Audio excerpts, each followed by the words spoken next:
താമരശ്ശേരി പരിസരത്തുള്ള എല്ലാ higher secondary സ്കൂളിലും ഈ ഗ്യാങ് ആയിക്കൊണ്ടുള്ള സംഘർഷങ്ങൾ ഇന്നും ഇന്നലെയും തുടങ്ങിയതല്ല.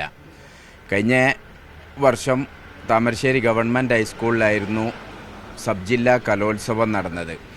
ആ സമയത്ത് പോലും ഈ പറയപ്പെടുന്ന സ്കൂളിലുള്ള വിദ്യാർത്ഥികൾ 50 പേരടങ്ങുന്ന സംഘങ്ങളായി വലിയ രീതിയിലേക്കുള്ള സംഘർഷം വന്ന സമയത്ത് പോലീസും അതേപോലെ തന്നെ സംഘാടക സമിതി PTA ഒക്കെ ഇടപെട്ട് പോലീസ് ലാത്തി വീശിയത് കൊണ്ടാണ് വലിയ സംഘർഷം ഒഴിവായത്.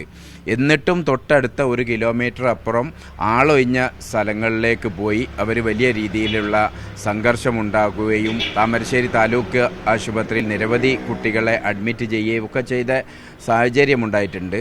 സ്കൂളിൻ്റെ പേര് ഞാൻ എടുത്തു പറയുന്നില്ല. ഈ താമരശ്ശേരി പ്രദേശത്തുള്ള എല്ലാ ഹയർ സെക്കൻഡറി സ്കൂളും സ്കൂൾ കഴിഞ്ഞ് ക്ലാസ് കഴിഞ്ഞ് പുറത്ത് റോഡിലേക്ക് ഇറങ്ങിക്കഴിഞ്ഞാൽ ഈ കുട്ടികൾ സംഘം ചേർന്നുകൊണ്ടുള്ള ഈ ഡ്രസ് കോഡിൽ വന്നുകൊണ്ട് ഇൻസ്റ്റയിൽ വെല്ലുവിളിച്ചുകൊണ്ടുള്ള സംഘർഷമാണ് നടക്കുന്നത്.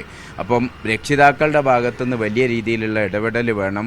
പക്ഷേ ഇതിലൊക്കെ കുട്ടികൾ പറയുന്നതും കുട്ടികൾ ഇതിനൊരു പ്രചോദനമാകുന്നതും ഈ നിയമ സംവിധാനം ഇവരിപ്പം വെല്ലുവിളിച്ച കുട്ടികൾ പറയുന്നത് നമ്മൾ അടി ഉണ്ടാക്കി കഴിഞ്ഞാൽ അല്ലെങ്കിൽ മറ്റവനെ കൊന്നു കഴിഞ്ഞാൽ കണ്ണ് നഷ്ടപ്പെടുത്തി കഴിഞ്ഞാൽ നമുക്ക് സംഘം ചേർന്ന് ആക്രമിക്കുന്ന സമയത്ത് ഒരു കേസ് പോലും ഇല്ലാതെ നമുക്ക് ഇറങ്ങി വരാൻ കഴിയുമെന്നുള്ളതാണ്.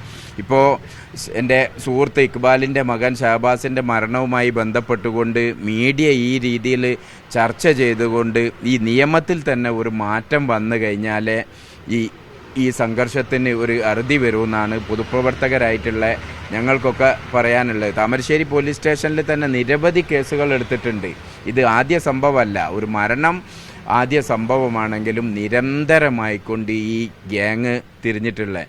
പിന്നെ ഈ സംഭവവുമായി ബന്ധപ്പെട്ട് പറയാനുള്ളത്, ഞങ്ങളൊക്കെ വിദ്യാർത്ഥികളെ അയക്കുന്ന രക്ഷിതാക്കളാണ്.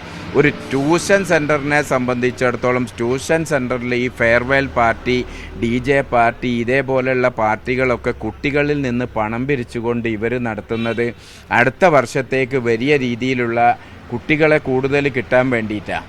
ഇതിനൊക്കെ ശക്തമായ പ്രതിഷേധം നാട്ടുകാരിടയിലുണ്ട്. അതൊക്കെ ഇന്നലത്തെ ആ കുട്ടിയുടെ മറവ് ചെയ്ത് ഇന്നും നാളെയുമായി പറയാമെന്നും വലിയ രീതിയിലുള്ള പ്രക്ഷോഭ പരിപാടികളൊക്കെ ആയി മുമ്പോട്ട് പോകാനാണ് പൊതുപ്രവർത്തകർ ആഗ്രഹിക്കുന്നത്.